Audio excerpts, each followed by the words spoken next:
Ang 5 pinakamalakas na bagyong tumama sa Pilipinas. Super Typhoon Yolanda. Noong Nobyembre 2013, tumama si Yolanda sa Pilipinas. Hangin na halos 315 kilometro bawat oras. Noong panahon na iyon, ito ang pinakamalakas na bagyong naitala sa kasaysayan ng mundo. Nang salpukin ng storm surge ang Tacloban, parang tsunami. Lahat ng dinaanan, tinangay. Mahigit 6,300 ang namatay at 75 bilyon ang halaga ng mga naging pinsala. Matapos ang unos, walang kuryente, walang tubig at libu-libong pamilya ang nawalan ng tahanan. Bagyong Uring.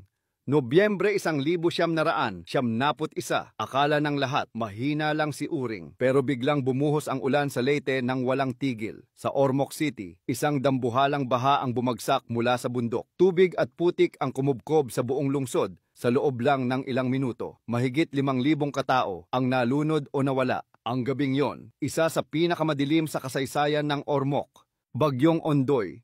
Setyembre 2000, walang makakalimot kay Ondoy. Sa loob ng 6 na oras, umulan ng halos isang buwang dami ng tubig, bumaha sa buong Metro Manila. Kotse, bahay, tulay, lahat lumubog. Maraming natrap sa bubong habang hinihintay ang tulong. 671 ang nasawi. 11 bilyon ang naging pinsala. Pero dito rin sumibol ang online bayanihan. Mga Pilipino, nagkakaisa kahit sa gitna ng baha. Bagyong Pablo.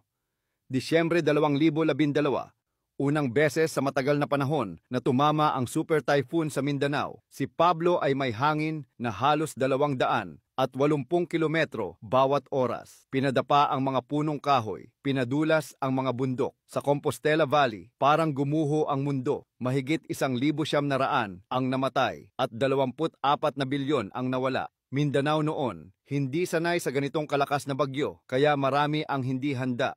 Bagyong Odette. Disyembre 2021, ilang araw bago magpasko, dumating si Odette. Category 5 typhoon. Hangin na halos sumisira ng bakal, ulan na parang buhos ng dagat. Siargao, Bohol at Cebu, lahat halos nagiba. Mahigit 400 at 10 katao ang namatay. 47 bilyon ang pinsala. Walang kuryente, walang signal, pero may pag-asa. Kapit-bisig ang mga Pilipino, kahit sa dilim. Nasira ang mga bahay, nawala ang mga mahal sa buhay, pero hindi kailanman nawasak ang loob ng Pilipino. Ngayon, meron na namang papadating na isang super typhoon.